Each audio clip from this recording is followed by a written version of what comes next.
Chers internautes de IGFM.sn, nous avons le plaisir de recevoir aujourd'hui pour votre émission 13 minutes pour convaincre M. Sidi Ndiaye, secrétaire général de la FGTS, Fédération Générale des Travailleurs du Sénégal. Bonjour M. Ndiaye. Bonjour. Alors, M. Ndiaye, les élections de représentativité pour les centrales syndicales sont prévues le 11 mai prochain. Alors, comment vous avez même entamé les tournées? Est-ce que rapidement vous pouvez faire le point un peu de... Oui, c'est-à-dire que nous avons, même avant les élections, commencé à faire le tour du pays parce que nous considérons que c'est notre mission naturelle d'être aux côtés de la base, en tout lieu et en tout temps. Mais il se trouve que les événements actuels nous conduisent à se préparer pour les élections de représentativité prévues pour le 11 mai. Donc sous ce rapport, notre centrale syndicale, comme les autres, devant participer, est en train de prendre toutes les dispositions pour véritablement une participation honorable. Parce que nous considérons que ces élections sont capitales dans la mesure où elles vont déterminer les organisations les plus représentatives qui vont désormais être prises en compte dans les processus de négociation, dans un certain nombre d'institutions sociales et aussi dans le cadre de certaines missions à l'étranger pour représenter les travailleurs. Donc pour nous, FGTS, eu égard à notre détermination, à notre engagement sur le terrain, pour faire en sorte que les aspirations des travailleurs soient prises en compte, nous ne pouvons pas laisser le terrain à des centrales syndicales qui avaient gagné en 2011 et qui n'ont rien fait en termes de bilan social pour aider les travailleurs de ce pays.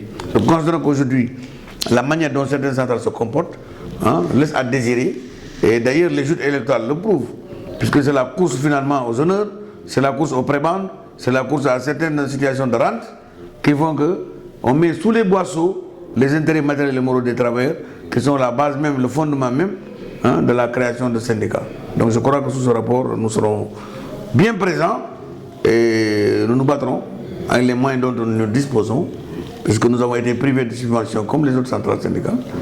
Le gouvernement ayant préféré donner à 4 organisations syndicales une subvention à la veille d'élection de l'ordre de 300 millions en nous écartant de cela. Ce que nous n'avons pas compris, puisqu'il s'agit de fonds publics. Et qui parle de subvention, normalement parle d'assistance. Donc les plus forts, s'ils s'accaparent des moyens, que vont faire les plus faibles? Donc je crois que sous ce rapport, c'est déséquilibré. Donc ils n'ont qu'à nous dire et reconnaître et avouer qu'ils ne sont pas représentatifs. Puisqu'ils se crêpent les chignons pour des subventions à eux, tout simplement, et oublient que le syndicalisme, ce qui sous-tend le syndicalisme, c'est la solidarité. Je ne peux pas comprendre. J'aurais pu comprendre que le gouvernement nous crée des difficultés, mais ce sont les centrales syndicales qui nous créent des difficultés. Donc ces gens-là ne sont pas dans une logique d'unité d'action pour faire aboutir les revendications. Ils sont dans une logique d'accaparement de biens, d'accaparement de ressources, d'accaparement de situations de rente, d'accaparement de postes de prébende au détriment de la collectivité. Alors, vous dites qu'il y a, en 2011, il y a certaines centrales qui ont gagné, mais qui n'ont pas de bilan social.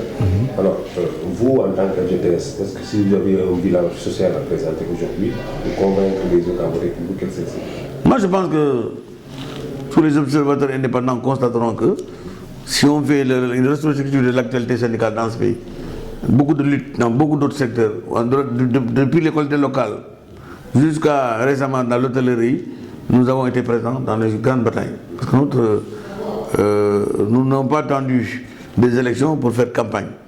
Parce que quand vous demandez au travail de voter pour vous, vous devez dire ce pourquoi vous demandez. Sur quelle base vous fondez pour dire venez voter pour moi? Est-ce que le vote, parce que j'ai toujours dit que ces élections en réalité sont destinées aux dirigeants syndicaux. Ce n'est pas pour les travailleurs. Parce qu'en réalité, quand vous gagnez des élections et que ça se traduit en espèces sonnantes et trébuchantes pour vous, ça veut dire qu'on est passé à côté de la plaque. Or, nous avons dit 10% ou pas 10%, nous continuerons notre marche en avant parce que nous voulons une alternance syndicale dans ce pays.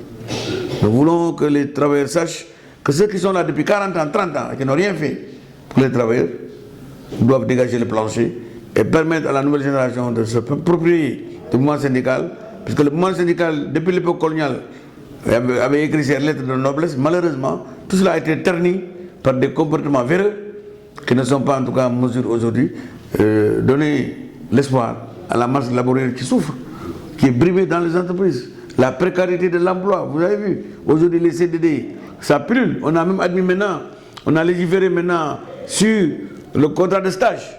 Tout ça vise à clochardiser, excusez-moi du terme, le travail sénégalais, n'est-ce pas? Et je crois que vraiment ce n'est pas un bon signe. Et nous devons nous cindre les reins pour que nous puissions assurer un minimum. Parce que vous avez les travailleurs. C'est un père de famille, c'est une mère de famille demain. Il veut fonder les célibataires en foyer. Il veut envoyer ses enfants à l'éducation. Mais avec quelles ressources? C'est le fruit de son travail. Mais si ce travail n'est pas décent, il n'y a pas de revenu, il n'y a pas de stabilité, il n'y a pas de sécurité dans l'emploi, vous êtes obligé d'être vraiment à la traîne. Et aujourd'hui, vous savez, il y a des choses qu'on ne dit pas, parce que dans notre pays, ces choses ne sont pas prises en compte. C'est le stress au travail qui a commencé. Parce qu'aujourd'hui, le travail sénégalais, à la fin du mois, c'est le stress. Il a vraiment des problèmes pour joindre les deux bouts. C'est la gymnastique. Et ça pousse à même à certains comportements anticonformistes, parce que vous êtes obligé parfois de trouver des pistes, des moyens, comme certains le disent dans d'autres domaines, Koloban, ou bien Harmate, parce que si vous êtes obligé, à la fin du mois, pour arrondir les angles, de chercher ailleurs que dans votre lieu de travail, mais ça veut dire qu'il y a problème. Une autre question, c'est la retraite à 60 ans qui est refusée dans certains secteurs, notamment l'hôtellerie. Une question que vous avez abordée ce matin lors de l'Assemblée générale constitutive du syndicat national des travailleurs de l'hôtellerie, des bars et restaurants. Effectivement, nous considérons que la loi elle est générale et impersonnelle, elle doit s'appliquer à tous. Et tout le monde doit pouvoir l'appliquer. Donc nous ne pouvons pas comprendre que dans notre pays, on ait voté des textes, on a adopté des textes qui demandent que la retraite soit portée à 60 ans suite à des études sérieuses qui ont été menées. Et que certains secteurs dits de travail de pénibilité, on ait pu quand même faire des ouvertures pour permettre à ceux qui veulent partir à la retraite avant 60 ans de le fassent. On doit comprendre que dans un secteur comme l'hôtellerie, un groupuscule de patrons, sous l'affaire du CNP, s'arc-boute sur des certitudes d'une autre époque pour refuser à ces travailleurs la retraite à 60 ans.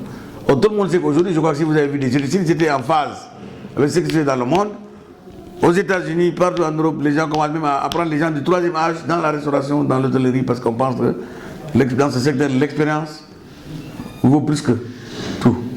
Malheureusement, au Sénégal, ces gens ont décidé d'envoyer à la retraite.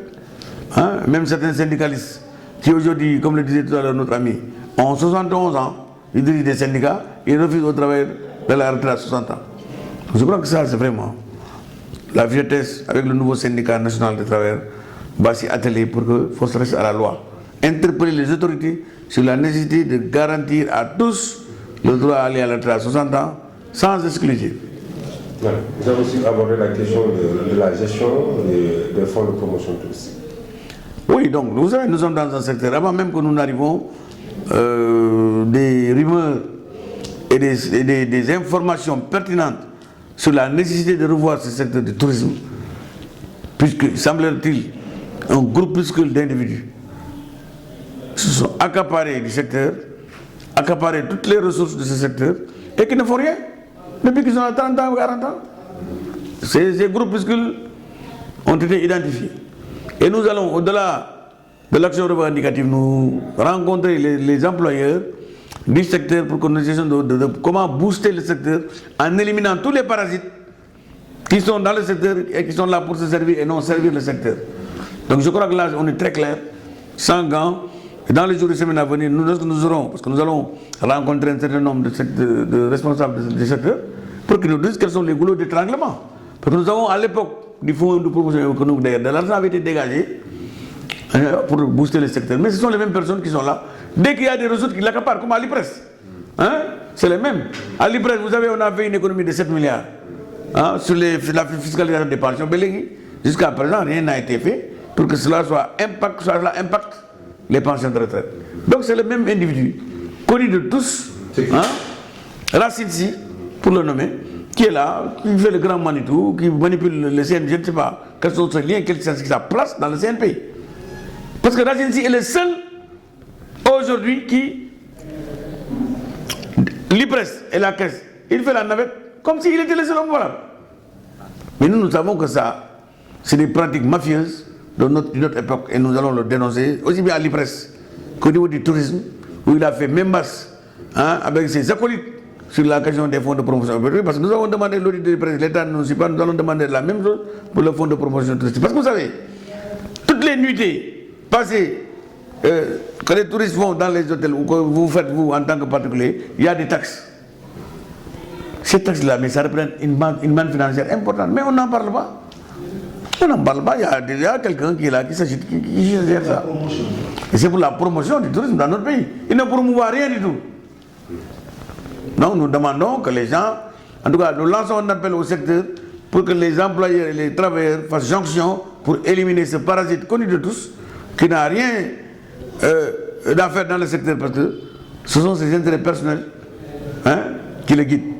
Donc je crois que dans les jours de semaine à venir, vous allez nous entendre, nous allons faire une étude fouillée de ces questions-là et nous allons mettre sur la place publique notre combat contre non seulement ce type qui est anti-travailleur, c'est un patron anti-travailleur, il a prouvé au King Fahd Palace, puisqu'il empêche les travailleurs d'évoluer, il a prouvé en refusant de coopérer pour la mise en œuvre de la retraite à 60 ans dans le secteur.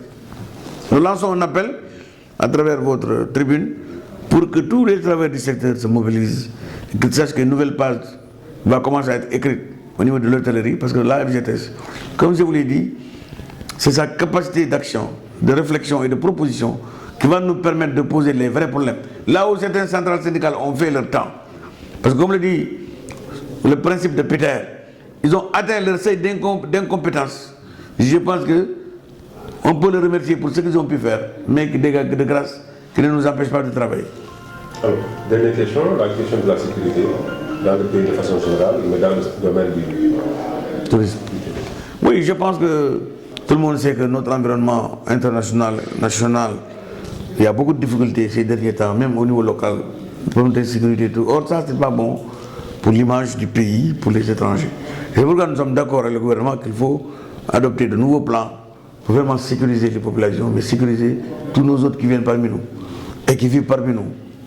C'est la raison pour laquelle je pense qu'à l'époque, le secteur du tourisme avait même une police de proximité. Donc c'est des choses à redynamiser, à renforcer davantage. Moi, si je suis l'État, je vais investir dans la sécurité. Parce que sans sécurité, on ne peut rien construire. Sans sécurité, il n'y a pas d'investisseurs. Donc faisons en sorte que la dissuasion, parce que dans la sécurité, ce qui est important, c'est la dissuasion. On ne peut pas remettre un gendarme devant tout le monde. Mais on peut faire en sorte que par l'éducation, par des numéros verts, par des caméras de surveillance, par la technologie, anticiper et neutraliser sur les actions de vandalisme et de brigandage.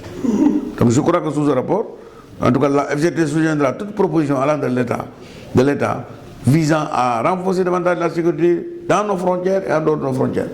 Donc je crois que ça c'est de la responsabilité de l'État, mais nous aussi en tant que partenaires sociaux, nous devons réfléchir à tout ce qui doit concourir, n'est-ce pas, à cette sécurisation-là. Parce que vous le savez, les gens ne viendront pas investir dans un pays où il n'y a pas de sécurité. Tout le monde va fuir, les bailleurs vont partir. Et les clients, il n'y en aura plus dans nos structures. D'ailleurs, il y a des difficultés, les gens ont commencé. Mais c'est vrai que le mouvement international terroriste qui a commencé à semer la panique avec moins de gens voyagent aujourd'hui, préfèrent rester chez eux.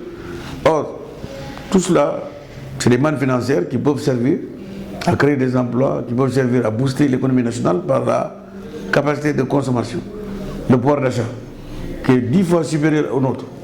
Donc je crois que l'artisanat en dépend, la culture en dépend, et d'autres secteurs, notamment de l'éducation et de la santé, peuvent bénéficier. Puisqu'on a vu souvent des groupes de gens venir construire des écoles, offrir du matériel médical. Donc je crois qu'il faut qu'on continue comme ça. Le Sénégal est un arbre de paix, et faisons en sorte que chaque jour, nous tous, nous puissions contribuer à renforcer la sécurité. Merci. Moi qui vous remercie. Je rappelle aux internautes que vous étiez l'invité de l'émission 13 minutes pour convaincre. Rendez-vous la semaine prochaine. Merci. Merci mon cher.